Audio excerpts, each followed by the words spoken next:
रात के लगभग 11:30 बजे थे। शहर की सड़कें लगभग खाली हो चुकी थी। हल्की हल्की बारिश हो रही थी। टैक्सी ड्राइवर रमेश पूरे दिन की थकान के बाद घर लौटने की तैयारी कर रहा था। तभी उसकी नजर सड़क किनारे पड़े एक आदमी पर पड़ी।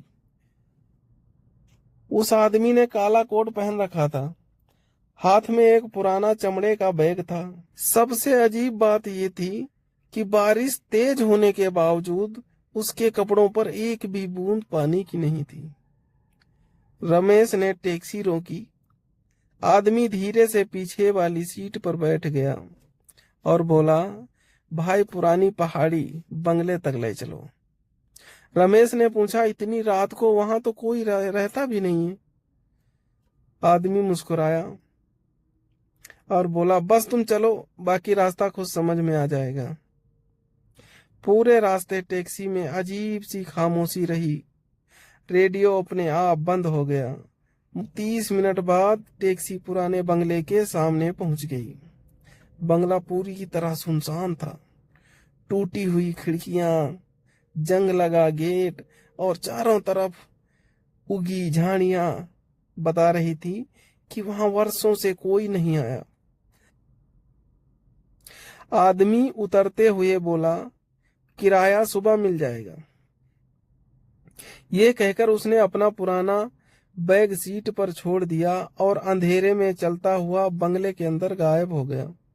रमेश ने सोचा कि शायद वो बैग लेने वापस आएगा। उसने 5 मिनट इंतजार किया, फिर 10 मिनट, फिर 15 मिनट, लेकिन कोई वापस नहीं आया।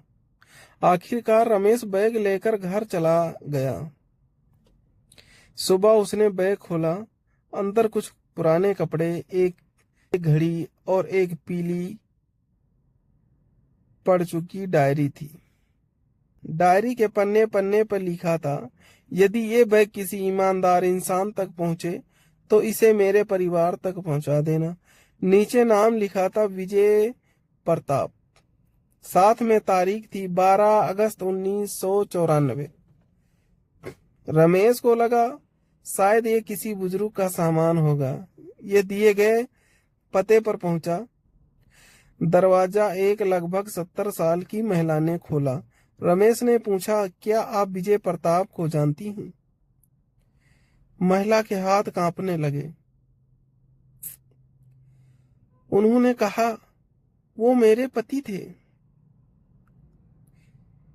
लेकिन 30 साल पहले एक रात अचानक लापता हो गए थे। उनका आज तक कोई पता नहीं चला। रमेश के पैरों तले जमीन निकल गई। उसने बैग दिखाया। महिला रोने लगी। उन्होंने कहा, ये तो वही बैग है, और ये घड़ी भी उन्हीं की है। रमेश ने सारी बात बताई। महिला ने घर के अंदर जाकर एक पुरानी फोटो लाई।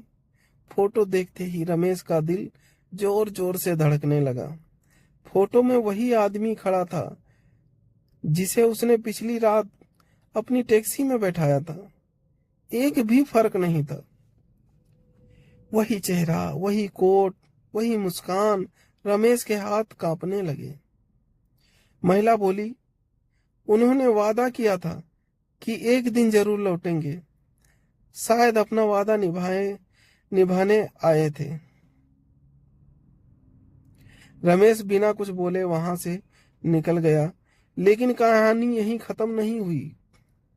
अगली रात उसने टैक्सी साफ करते समय पीछे वाली सीट के नीचे एक छोटा सा लिफाफा देखा।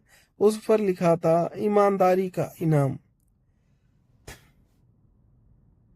अंदर कुछ पैसे नहीं थे, बस एक चाबी थी, साथ में एक कागज जिस पर पुराने बंगले के पीछे बने एक छोटे कमरे का जिक्र था। रमेश वहां पहुंचा। कमरे की जमीन के नीचे एक लोहे का संदूक दबा हुआ था। संदूक खोलने पर उसमें पुराने जमाने के सोने चांदी के कुछ गहने, जमीन के कागज और एक पत्र मिला। पत्र में लिखा था, जो भी ये संदूक पाए उसका आधा हिस्सा मेरे परिवार को देना। और आधा उस ईमानदार इंसान का होगा जिसने मेरा सामान लौटाया। रमेश ने वैसा ही किया। कुछ महीनों बाद विजय प्रताप के परिवार की आर्थिक हालत पूरी तरह बदल गई। रमेश की जिंदगी भी बदल गई, लेकिन उसने कभी किसी को उस रात की पूरी सच्चाई नहीं बताई। आज भी जब बारिश वाली रातों में कोई टैक्सी ड्राइवर पुराने पहाड़ी बंगले के पास से गुजरता है तो कुछ लोग दावा करते हैं कि सड़क किनारे एक आदमी हाथ देकर टैक्सी रोकने की कोशिश करता दिखाई देता है। काले कोट में, हाथ में वही पुराना चमड़े का बैग लिए हुए, और फिर अगले ही पल वो कहीं दिखाई नहीं देता। तो दोस्तों, ये कहानी आपको कैसी लगी? अगर अच्छी लगी तो लाइक करें, शेयर